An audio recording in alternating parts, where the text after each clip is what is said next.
여러분 안녕하십니까? 1월 4일 굿모닝 MB 시작합니다. 네, 먼저 오늘의 주요 뉴스입니다.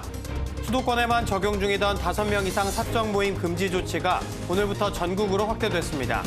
전남 순천시는 코로나19 차단을 위해 오전 5시부터 오후 4시까지 식당에서 술을 팔지 못하도록 하는 낮술 금지 대책을 내놨습니다. 어제 0시부터 밤 9시까지 코로나19 신규 확진자가 911명으로 파악돼 오늘 발표될 신규 확진자 수는 1,000명 안팎에 달할 것으로 예상됩니다. 방역당국은 3차 대유행 확산세가 정점을 완만하게 지나가고 있다고 판단했지만 잠시 주춤했던 확진자 수는 다시 증가세로 돌아설 조짐을 보이고 있습니다. 최근 확진자가 잇따르고 있는 중국 랴오닝성 선양시가 10만 명이 사는 지역을 봉쇄했습니다. 영국은 현지 시간 4일부터 세계 최초로 아스트라제네카 백신 접종을 시작합니다. MBN과 매일경제가 실시한 신년 여론조사에서 이재명 경기지사가 대권 후보 지지율 21.9%로 1위로 나타났고 이낙연 민주당 대표가 15.3%로 2위, 윤석열 검찰총장이 14%로 그 뒤를 이었습니다. 국민들이 새 정치권에 바라는 것은 코로나 종식이 43.3%로 제일 많았고 두 번째가 집값 안정이었습니다. 더불어민주당이 이명박, 박근혜 전 대통령 사면과 관련해 당사자의 반성이 중요하다며 당원들 의사에 따르기로 했습니다. 국민의힘은 반성이라는 전제 조건에 대해 비겁하고 잔인한 정치 행태라며 강한 유감을 나타냈습니다. 새해 첫 출근길인 오늘도 전국 대부분 지역이 영하권에 머물며 강추위가 이어지겠습니다. 이번 주 금요일엔 아침 기온이 영하 20도까지 내려가는 강력한 한파가 찾아올 전망입니다. 2021년 첫 출근길에도 강추위가 기승입니다. 밤사이 중부와 호남, 경북에는 눈 소식도 있다고 하는데요. 자세한 날씨 기상센터 연결해서 알아보겠습니다. 민미경 캐스터, 이번 추위 길게 가네요. 네, 그렇습니다. 연말 연시에는 세미 한파에 이어서 새해 첫 출근길에도 강추위가 이어지고 있습니다. 어제보다 기온이 살짝 올랐지만 여전히 평년보다는 춥습니다. 중부와 경북을 중심으로는 한파특보가 지속되는 가운데 지금 서울의 기온이 영하 8.1도, 철원은 영하 15.3도까지 떨어지며 춥습니다. 오늘 낮에는 일시적으로 기온이 올라서 대부분 영상권에 들겠습니다. 서울 2도까지 오를 텐데요. 하지만 이것도 잠시 내일 낮부터는 다시 기온이 떨어지기 시작해 주 후반에는 영하 20도 안팎의 맹추위가 찾아오겠습니다. 건강관리 잘해주셔야겠습니다. 한편 오늘 밤부터 내일 새벽 사이 중서부와 남부 내륙을 중심으로는 눈 소식도 들어있는데요. 양은 1에서 3cm 정도가 되겠습니다. 지금 전국이 대체로 맑지만 충청과 호남에서는 안개가 끼어 있습니다. 오늘 중부지방 낮부터 차차 흐려지기 시작해 밤부터 수도권과 영서에서는 눈이, 충청에서는 비나 눈이 오겠습니다. 남부지방은 가끔 구름 많겠지만 낮 동안에는 맑겠습니다. 이 시각 기온 살펴보겠습니다. 출근길 영하권 추위 이어지고 있습니다. 춘천 영하 12.3도, 대전은 영하 7.8도 가리키고 있습니다. 한낮에는 서울 2도, 강릉 5도, 전주와 대구 5도, 광주 6도로 영상권을 잠시 회복하겠습니다. 날씨였습니다. 어제 수용자 121명이 추가로 확진되면서 서울 동부구치소의 코로나19 누적 확진자가 1,000명을 넘어섰습니다. 수용자 10명 중 4명꼴로 감염된 셈인데 신천지 교회와 사랑제일교회에 이어 역대 세 번째로 큰 집단 감염 사례입니다. 박은채 기자입니다. 수용자 호송 차량이 서울 동부구치소를 쉴 새 없이 드나듭니다. 교정시설 내부가 지나치게 밀집돼 있다는 판단에 따라 확진되지 않은 수용자를 분산시키는 모습입니다. 5차 전수검사 결과 동부구치소에 수용자 121명이 추가로 확진돼 지금까지 1,062명이 코로나19에 감염됐습니다. 가족과 지인까지 합하면 1,083명으로 대규모 집단 감염 사례로는 신천지 교회와 사랑제일교회에 이어서 세 번째 규모입니다. 첫 확진자가 나오고 3주가 지난 뒤에야 전수검사를 실시한 데다 분리수용도 하지 않는 등 교정당국의 대처가 미흡하다는 지적이 잇따르고 있습니다. 법무부와 구치소 쪽과 함께 현장 대응에 총력을 기울이고 있으며 더 이상 추가적인 감염 확산이 발생하지 않도록 요양병원에서도 집단 감염이 이어지고 있습니다. 지난 2일 인천 요양병원에서 직원 7명이 확진된 이후 총 43명의 확진자가 발생했고 광주의 한 요양병원에서도 62명의 누적 확진자가 나왔습니다. 방역당국은 해당 병원을 코호트 격리하고 확진자들을 전담 병원이나 생활치료센터로 이송하기로 했습니다. MBN 뉴스 박은채입니다. 영국이 세계에서 처음으로 아스트라제네카가 개발한 백신 접종을 오늘부터 시작합니다. 영국은 변이 바이러스가 퍼지며 신규 확진자가 엿새째 5만 명을 넘는 최악의 상황으로 치닫고 있습니다. 이기종 기자입니다. 아스트라제네카가 개발한 백신 53만 회분이 영국의 각 병원에 도착했습니다. 영국은 오늘부터 주요 대형 병원을 시작으로 아스트라제네카 백신 접종에 돌입합니다. We're fully set up, and we'll be aiming to vaccinate as many people as possible. But we anticipate, getting through many hundreds a day. 영국 보건당국은 700곳의 병원에서 접종할 수 있고 수백 곳이 추가될 계획이라고 밝혔습니다. 아스트라제네카 백신은 일반 냉장고 보관이 가능해 영하 70도의 초저온 저장이 필요한 화이자 백신보다 접종이 더 수월해질 전망입니다. April the 5th, Easter, we really are confident that things will be very, very much better. 영국은 또 의학계 반발에도 백신 접종 간격을 최대 12주까지 늘릴 계획입니다. 백신은 보통 1회차 접종 이후 3, 4주 뒤 2회차 접종을 해야 하지만 2회차를 미루는 대신 최대한 많은 사람이 1회차 접종을 받게 하겠다는 겁니다. 영국의 상황이 그만큼 급하기 때문입니다. 변이 바이러스가 확산한 영국은 하루 신규 확진자가 엿새 연속 5만 명을 넘었습니다. 보리스 존슨 영국 총리는 더 강력한 제한 조치가 필요할 수도 있다며 지난해 봄과 11월에 이은 3차 봉쇄 조치 가능성을 시사했습니다. MBN 뉴스 이기종입니다. 인도가 자국 내에서 위탁 생산 중인 아스트라제네카 백신에 대해 긴급 사용 승인을 내렸습니다.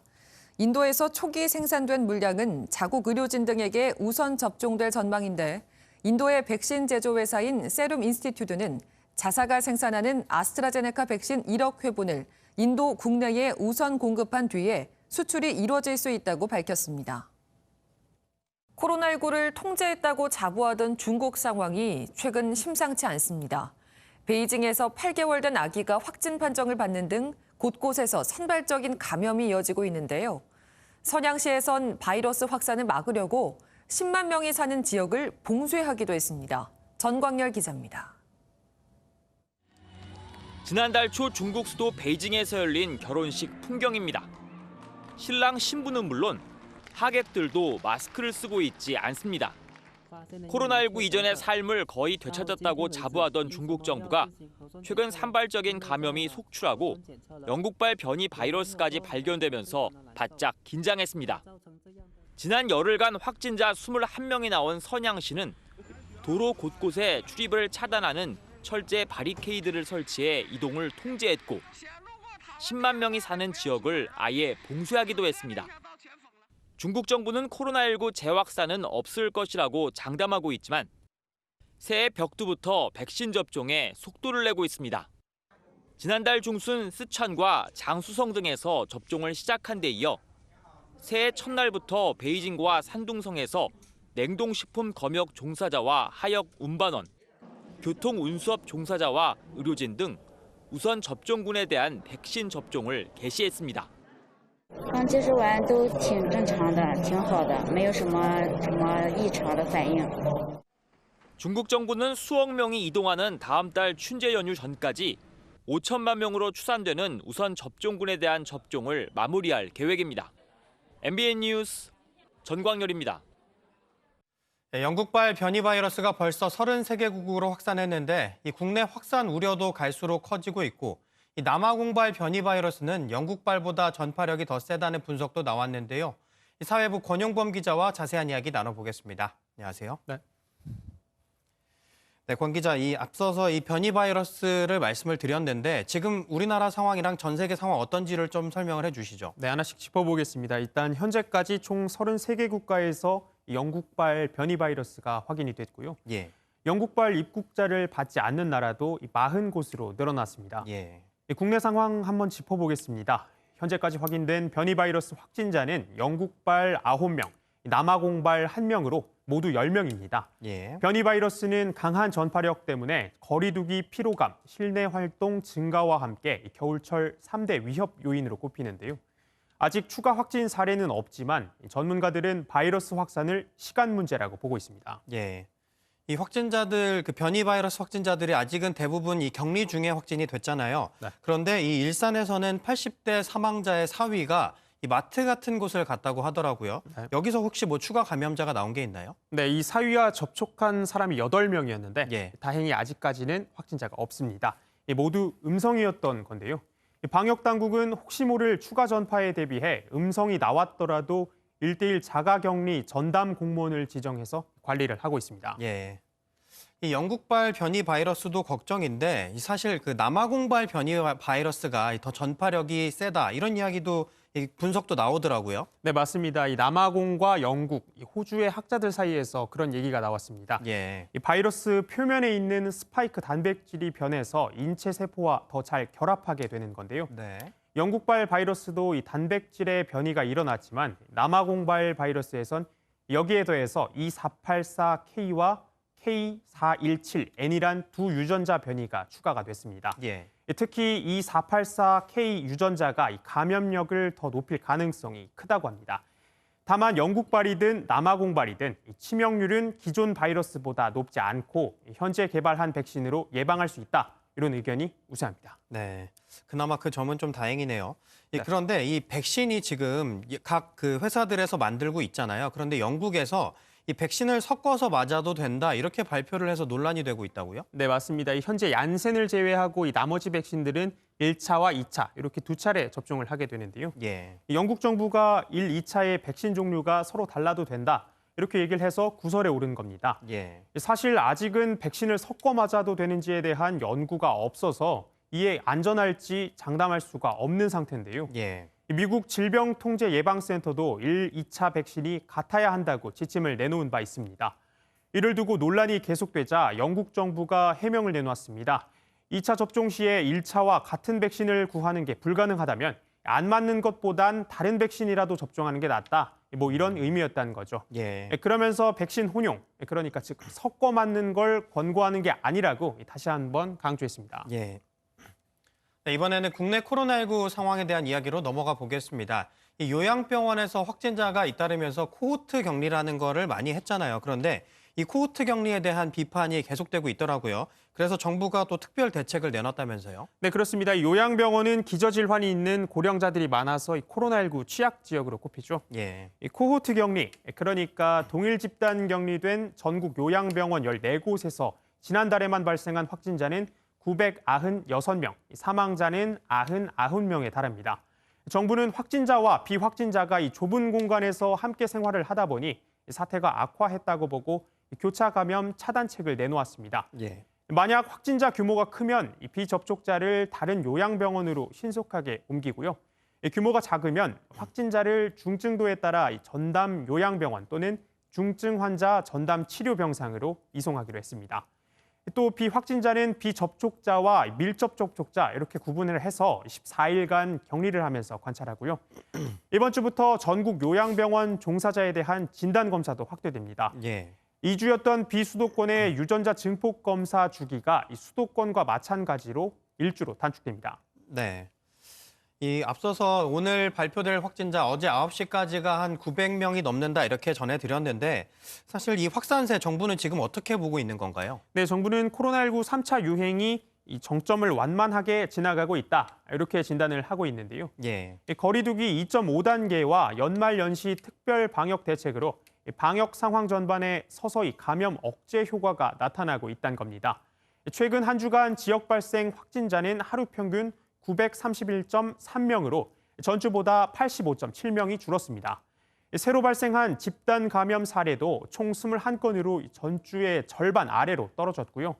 확진자 1명이 낳는 추가 감염자 수를 뜻하는 감염 재생산 지수가 1.11에서 1.0으로 떨어진 점도 정부 판단의 근거가 됐습니다. 네, 알겠습니다.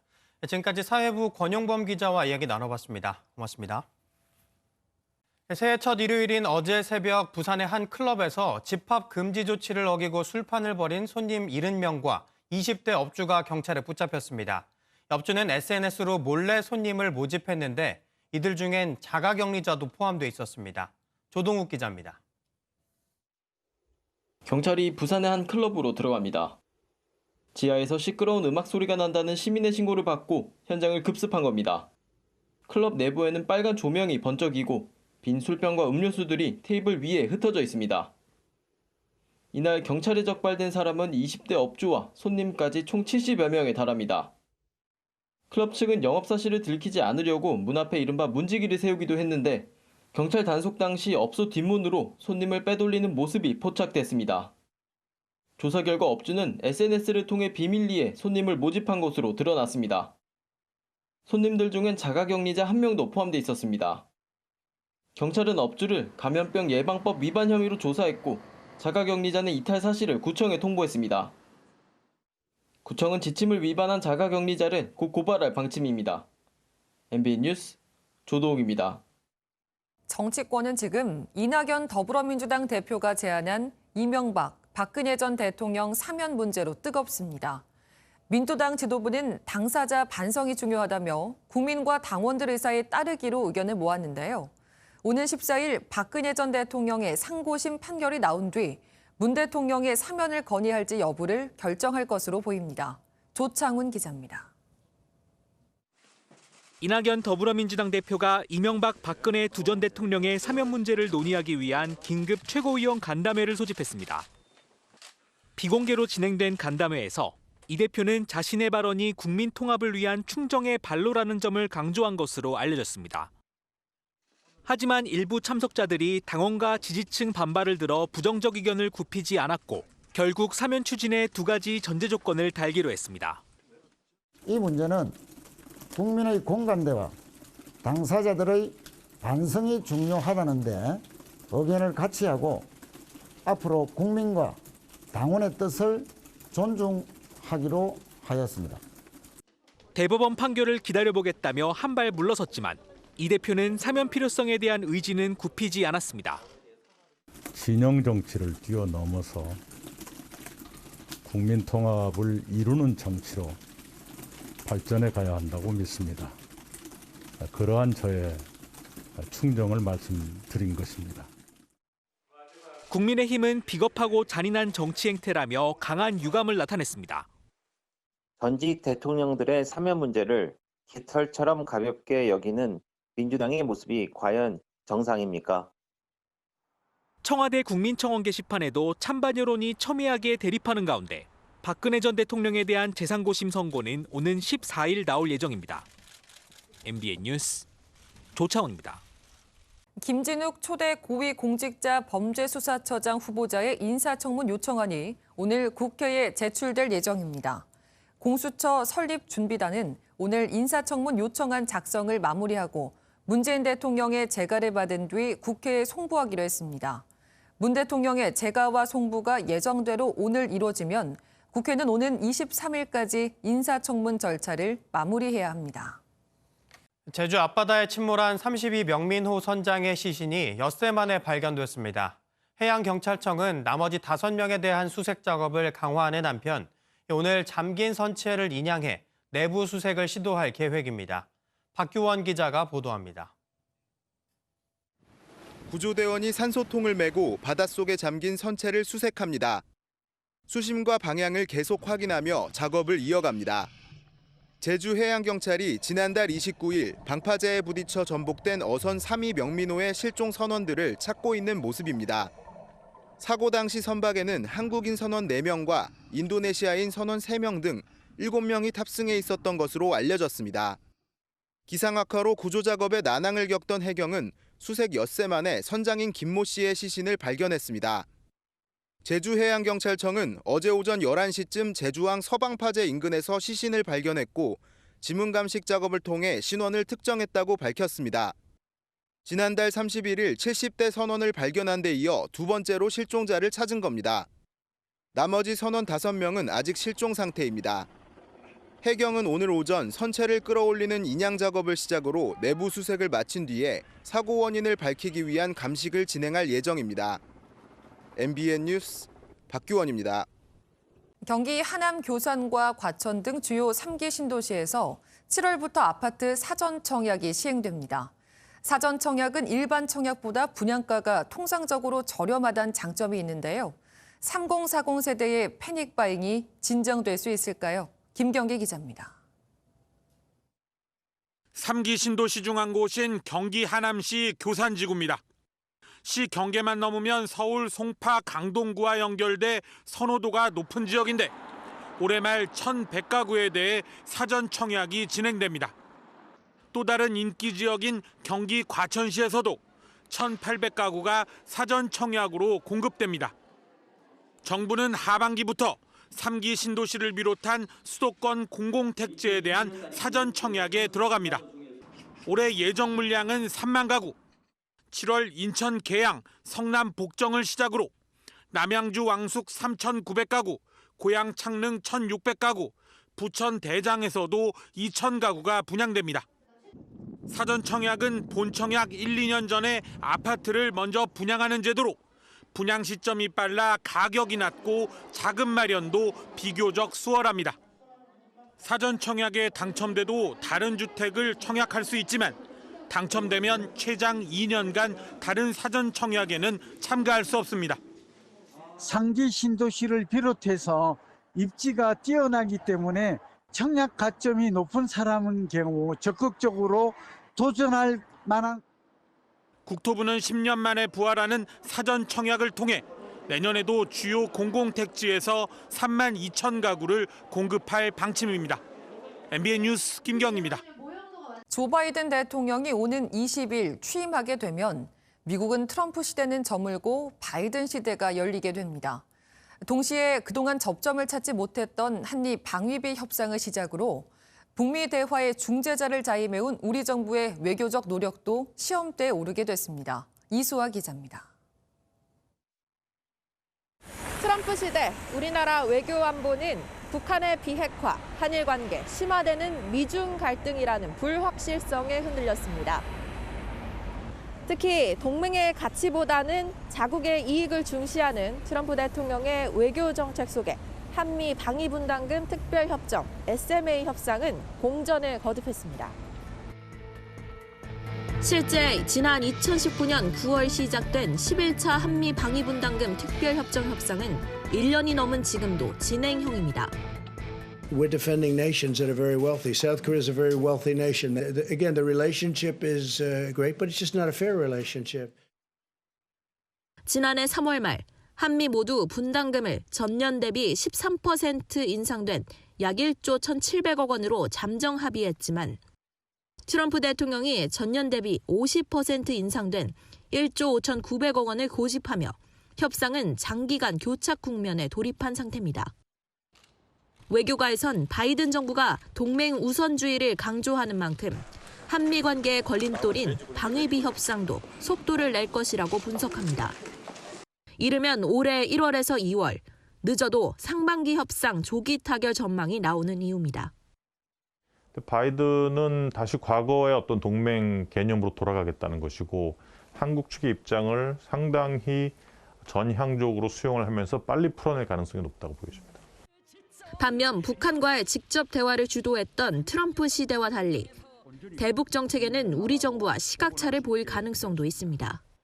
접근 방식 자체는 실무회담을 충분히 해서 거기서 합의가 이루어지고 그러면 고위급 회담 그리고 필요하면 어떤 정상 간의 만남이 이루어지는 지난 3년간 북한이 트럼프 행정부를 상대하면서 보여준 모습은 실무회담을 원치 않는다.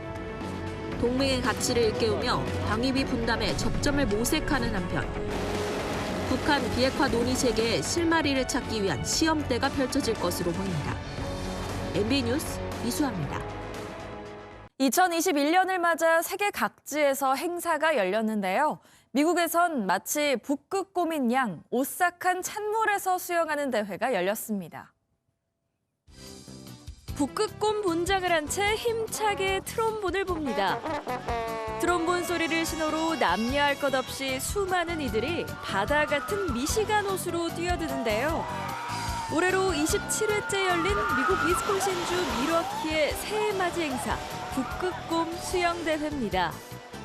이 대회는 유타주 솔트레이크시티의 한 호수에서도 열렸는데요. 두 곳 다 영하의 날씨였지만 2021년의 문을 시원하게 또 짜릿하게 열고 싶은 이들의 열정을 식힐 순 없었네요. 그런가 하면 반대로 추운 겨울 훈훈함을 널리 퍼뜨리는 꼬마 소녀가 있는데요. 4살이라곤 믿기 어려운 두뇌에 마음씨까지 지녔습니다.